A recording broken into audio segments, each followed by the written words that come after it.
the core of the defense. I've always heard, people say you want to build the premium positions are on the edge, the corners and your edge rushers. But if you're strong up the middle, you're solid. And they talk about that in baseball too. But in football, on defense, at least, it's like your defensive tackles, your linebackers, your safeties.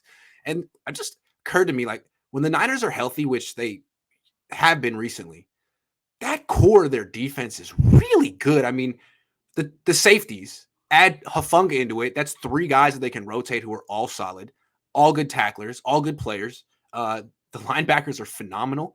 And the two defensive tackles, DJ Jones and Eric Armstead, are good against the run. So that's a big, take even Bosa out of it. Those six right there are a big reason the Niners are above average on defense.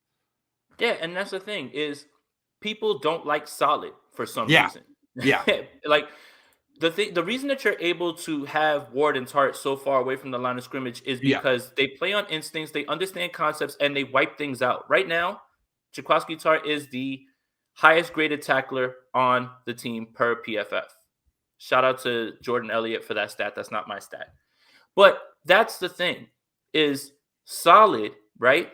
Right now is exactly what this team needs. Obviously, everybody wants playmakers or whatever that means, but nobody can really quantify what that means to me at all, ever, in terms of what do you mean by playmaker? Does that mean a guy who gets tested all the time and has ball skills, or the guy who wipes things out and never gets anything thrown at him? But that's the reason that you're able to mask other things on top of what we talked about with DeMeco Ryans, right? You can't run cover two shell with two safeties who don't understand where they need to be, don't understand the coverages, don't understand the concepts, and aren't able to help Ambry Thomas, right? Aren't able to help Josh Norman. And let's give Hufanga credit too, because they rotated all three in, and I couldn't tell. It seemed like he was doing a good job too, at least against Cincinnati. Yeah, and that touchdown that he gave up was on a scramble drill, and you can't expect a youngster to cover for that long. So it is what it is. At least right now, I think he's solid too. Yeah, Hufanga's strengths right now are playing closer to the line of scrimmage, but he can do it as long as he's not asked to cover, right? Like in Decipher right now. But obviously, they're grooming him for next year, and he's going through the reps. This is somebody who they definitely want to be on the field, because as much as I love Tart and as much as he doesn't get the props that he deserves, they still are rotating him out for an entire series where Hufanga's in there and he's playing in Tart's spot. And also, one more thing I have to say about Hufanga too. Very versatile. Right, and that's why people get hung up on the whole free safety, strong safety. Honestly, they flip and they move in the box, they move up, they move single high. Like it's not something that is just like rigid and super defined. It's not. You have to do both. Yeah, right. Or like he has to play a strong safety, or he has to play a free safety. No, you can move Ward down to cover the slot, and then you can move Hufanga to single high. Yeah, and the same thing with Tart, and you can do you can move all of them around. I think that's what is the crux of this defense right now. And in terms of DeMeco's growth, in terms of understanding that you have guys that are going to be solid on the back end that aren't going to give anything up, I think that makes things easier when you have rookies that are going to be playing out there. When you add in the pass rush, that's just a bonus at this point. So that's why this defense is where it's at right now. Well, look at the linebacker tandem. Is that not the best linebacker tandem in the league right now? Azeez and Warner? I don't know. It's up there. It's up there. It's up there. Everybody loves, Levante David and Devin White. Of course. But it's up there. No, it is. It is. Yeah. And then when you consider, like, Levante David is a legend, right? And Devontae White was a big I'm not Devontae White. Why do I keep saying his name? White or whatever. I think that's his name. Devin White. Devin White. I'm sorry. Devontae White. That was going on. Yeah. Devin White was a high pick. When you consider that Azeez is an undrafted free agent. And the third, yeah, and right now not playing his best yet, but he could turn it on. And what happens if this is just a year where you say, okay, he was just a little down, and next year he gets right back to where everybody thought he would be? So I think that, again, this whole Azeez being better than Fred this year, because he has been, people are looking at it through the wrong lens. In my opinion, I think it's a great thing. Here's why. Of course, yeah.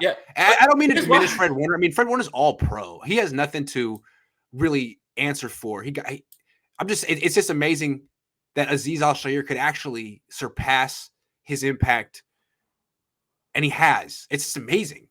Yeah, and that just means we've seen Al-Shaair in the past. He didn't even come close to this. That just means that if he's continuing to get better, you bring him back, and Fred Warner even goes up a little bit or goes closer to that level that we saw the year before and what we expected this season, then that's just another feather in your cap. So people are looking at it wrong, like as oh, well, Aziz shouldn't be outplaying Fred. Okay, that's fine. But at this point, if you're getting both of those guys, one is going to be super solid and the other guy is now ascending, that sounds like a really good problem to have, in my opinion. Aziz out here playing like Patrick Willis. I mean, he had 11 tackles in the first half, and I think first tackle of the game was a tackle for loss. Tackle for a loss. And a fumble. And was a fumble. It not? The ball came out. So, I mean, that set the tone for the whole game right there, right? This guy has been crazy. And one more thing. A lot of people want to point out missed tackles, right? Because he has about 26. And I looked it up. And they're like, oh, well, he misses tackles. Okay. But you know why he misses tackles? Because he's around the ball. Everywhere. He's around everything. And would you know, like, you can understand that can go away. And nobody's going to make every single tackle, right? So don't cite the Dre Greenlaw stat in a way to knock him down, because Dre Greenlaw's not around the ball like Aziz Al-Shaair is. That's the difference. And you can fix that missed tackle thing. He's just everywhere. Like, that's the point. The way I look at it too is the last month there have been 2 impact players on the defense, and there's no way to define that term. And I'm sorry for the people who I'm not going to put it, but to me it's Bosa and Aziz. Those 2 dudes. It's like every play, almost, you can feel their impact, and they're great. But I want to talk about the defensive tackles real quick. Armstead and I criticize Armstead a lot. Him and DJ Jones in the middle, they get in the backfield. They're good against the run. They're strong. They're violent. I mean, that's a really nice tandem to stop the run. DJ Jones needs to be on the priority list to be brought back. Agree. I mean, he's just been that good. And a big man shouldn't move like that. They'll throw a screen to the outside, and all of a sudden DJ Jones is over there. Like, you shouldn't be able to move like that. DJ Jones has been incredible, and you know, he won't cost him $585 either. No, like no. And right? Here's the thing. Like $330, like the Jimmy Ward contract, something like that. Right. And DJ Jones, right? Yeah. It lessens the blow if Javon Kinlaw isn't what people think he is for right now. And if you get even a little bit of Javon Kinlaw, just a little bit, then there you go. Right? Bold prediction. I don't mean to be a hater. I'm saying I thought we're doing positive. Kinlaw will never be as good as DJ Jones is right now. And that's partially because DJ Jones is hella good. Hella good. He's hella good. I mean, we've all looked at him. He's like a 2-down run stuffer. Well, yeah, I guess, but he actually gets it. I mean, he's a pretty good pass rusher too on first and second down as well. Okay, that's fine. I mean, that's look, that's in the range of outcomes. I'm not ready to write the kid off just yet. I'm not. But DJ? Kinlaw. I'm not ready to write the kid off yet, Kinlaw. I like his skill set, man. I wish he could just. I mean, it's too bad. Part of the problem with what's going on with Kinlaw is being a direct replacement to an All-Pro.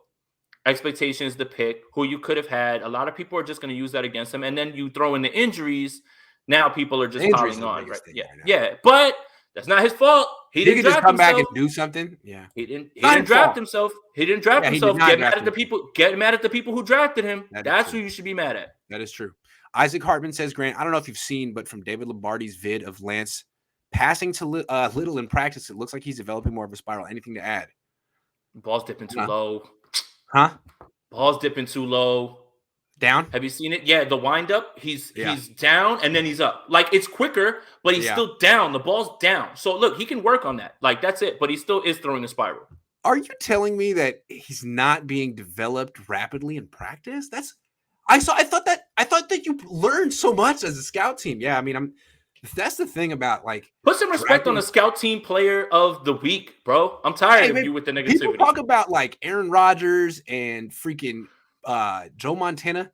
Rules were way different back then. There was way more practice time. And Kyle's even said it. The only time to really develop people is minicamp and OTAs. Some a little bit in training camp, but you just don't have time. You have to give all the reps of the starters. And you have to game plan. You have to install everything for the game plan. And look, I mean, that's all I noticed. It doesn't mean that Trey Lance is anything other than what he is right now at this point. And he's still going to be the starter next year. So that's it. But my thing is, why I probably wouldn't have traded up to 3 is, first of all, it's not a developmental league. So if you're taking someone that you think needs 2 years on the bench, man, good luck. And I think it's nice to be able to move on if you get it wrong, because scouting the position is so hard. It's so hit or miss. So what the Patriots did to me is like, let's just take the best guy available at 15. And if Mac Jones sucks, we'll do it again next year. And, and we'll get it right eventually. Well, at least they didn't trade picks to get there, right? So because the Patriots and the Niners are in the same spot. We want a new quarterback. What do? Niners were like, let's make a drastic move. The Patriots were like, let's just chill. Let's let the market come to us. Totally different approaches. Anyway, I Trey always Lance give is the gonna be same fine. diatribe. Trey Lance is What? gonna be fine. Trey Lance is No, gonna be I fine. think he will be fine, absolutely, but he has to be. And that's maybe part of the reason that he's not out there is because it's unacceptable if he's not great because of what they gave up, which is too bad. That's his fault. That's their fault, not his fault. Their fault.